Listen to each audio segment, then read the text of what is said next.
Okay, YouTube, welcome to Europa Universalis IV and the Luck of the Irish Achievement. Go ahead and get started. Where did we leave off last time? We were exploring. Alright, we still had a few. I remember now, we still had a few more episodes of exploration to do. Or, sorry, not exploration, we did our exploration. Teching up to do.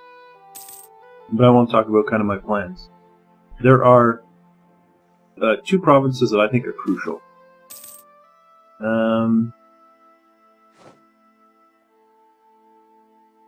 I'll take the stability hit because I'll just boost it right away. The fact that I get a mission to improve, I did. Cover negative stability, excellent. I'm going to do that anyway. Boost, complete mission, 5 prestige. Placate England. Opinion up to 100%. I don't think that's going to happen, is it? No.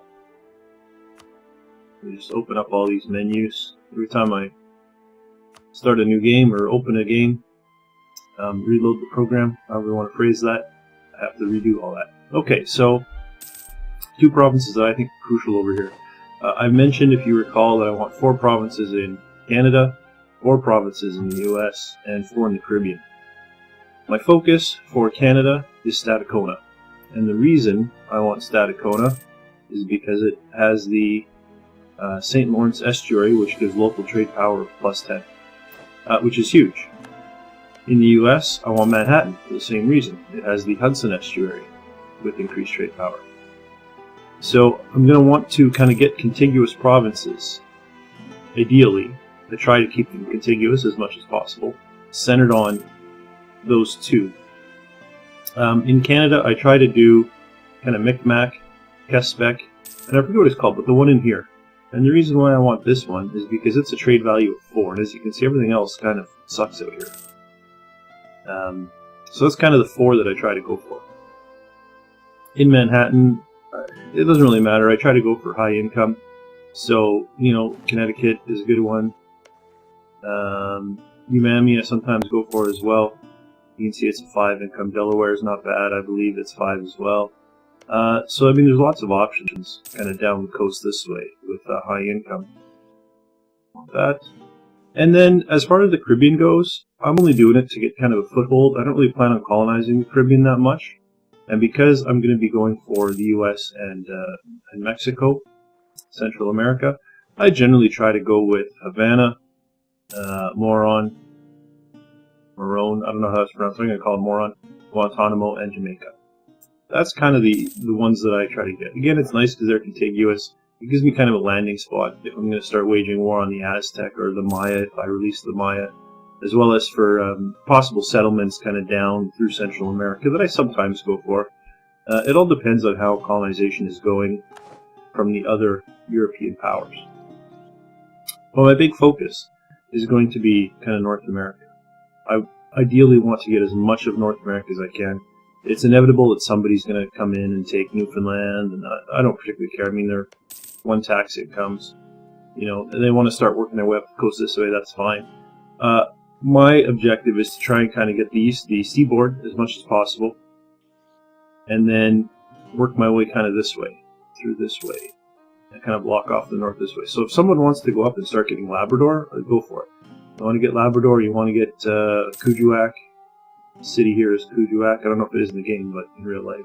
You got Kuujjuaq, you got Kuujjuaq up there, down through Hudson Bay, James Bay. They can have all that, that's fine. I don't particularly care. So that's kind of my plan for colonization of the New World. That's how I like to go about it. How successful I'm going to be at it, we will see.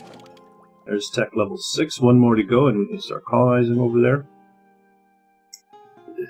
I don't really care about either of these options. I guess I'll take the local defensiveness, why not? I'm not going to exercise my claims, so I can get rid of those. Now, because I'm only 1 tech away, I'm going to go ahead and get some more ships.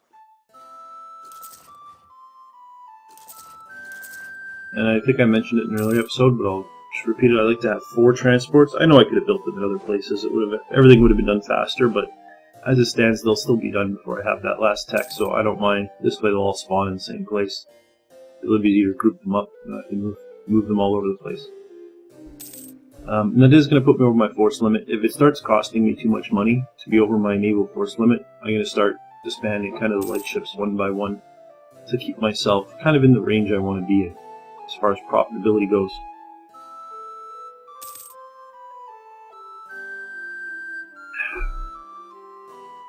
Delicious water. I'm kind of weird that way. I love water. My explorer just died. Okay, he was leading my fleets and increasing my trade power, but now he's dead. And that's fine. We're back within time constraints of military tech.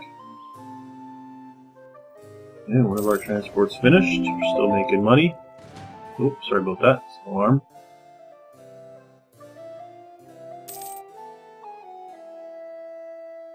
Okay.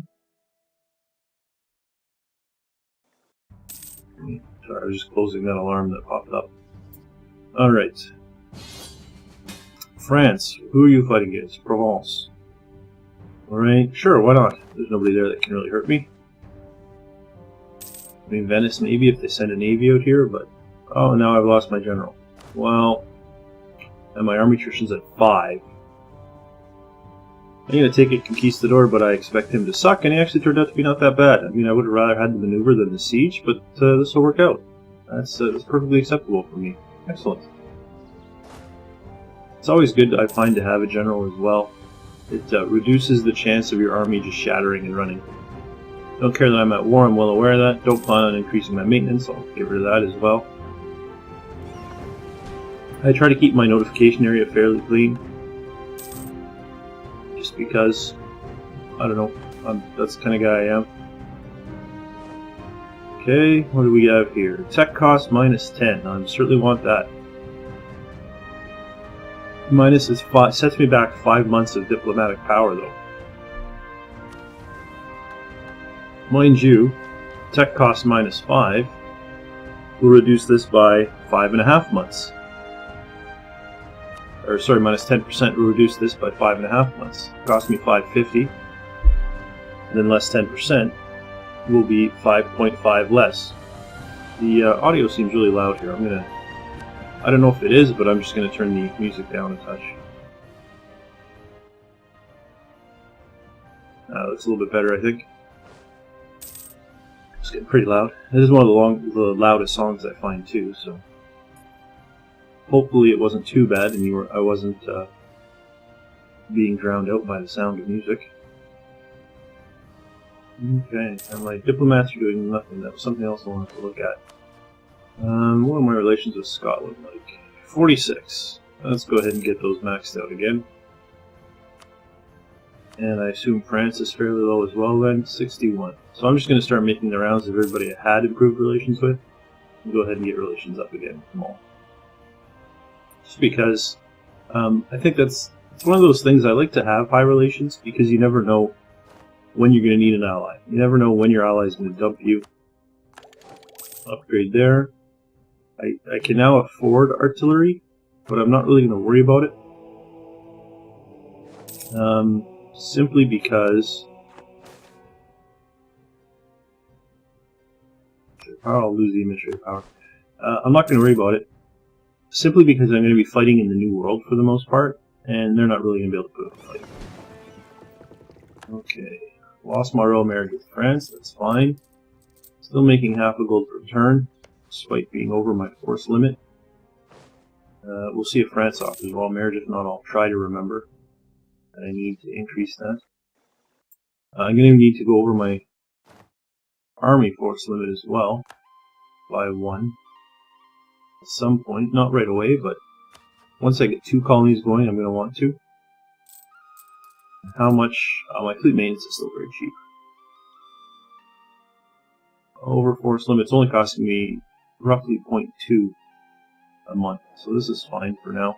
I've always got this guy that I'm going to fire once I get my diplomatic tech. My last one. The reason I like 4 transports is I basically divide this up into 2 armies. I like to go with 3 cavalry, or sorry, 3 infantry and 1 cavalry. And that gives me, that's 4 obviously, 3 plus 1. So if I have 2 colonies going, I'm going to want to have 2 armies of 3 plus 1. Although I can get by with 1 military, which is why I say I'm not going to worry about it right now. And you'll see why that is. My goal is fast colonization. I don't particularly care about optimizing my colonization in terms of getting the maximum amount of tax revenue or the maximum amount of manpower, when it's done. My goal is just do it fast. Get it done as quickly as possible. So I'm going to be taking all the options that say, kill all the natives and get 200 population. And so generally speaking, because the money's going to be tight, I'm going to increase my morale, colonize. Once my colony's established, attack the natives, wipe them all out, and then set my maintenance to 0 again. It's a little inhumane. If they were real people and not just video game people, I probably wouldn't do it. Well, not probably. I wouldn't do it if they were real people. I'm not a murderer. I actually do have empathy for my fellow human beings. But these aren't real people, right? They're just ones and zeros in a computer. I have no problem killing them off to achieve my goals. Looks like Austria's doing pretty good in their war down here. Nations max with France, good.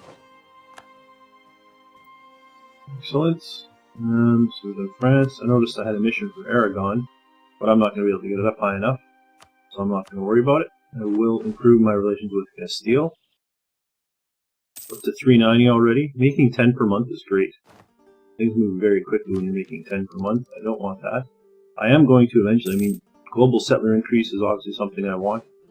I mentioned it in an earlier episode. Once I have the tech level 7, diplomatic tech 7, and can start expanding, I'm going to finish this off completely. The global settler increase is important. The second free colonist is good. And I also want the permanent casus belli against pagans. So I'm definitely going to be working through those fairly quickly. Okay. I think probably what I'll do is I'll wait till I have the level 7 diplomatic tech, and then I will end this episode and we will start colonizing in the next one. Okay. Who was next? I think Denmark was next on my list. Let's go ahead and get relations up with them. Alright. Lose stability. I have the ducats. I don't want to lose the stability. In fact, do I have inflation to reduce? I have enough points for it. I do not have inflation to be reduced. Could boost my stability some more.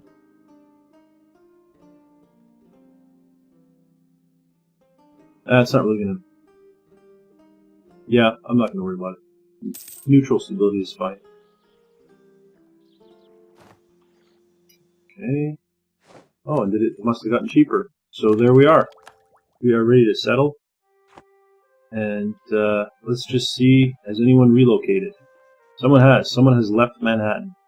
So that'll be where I go first. If they were still there, but Cheyenne had left Stadacona, I would have moved on Stadacona.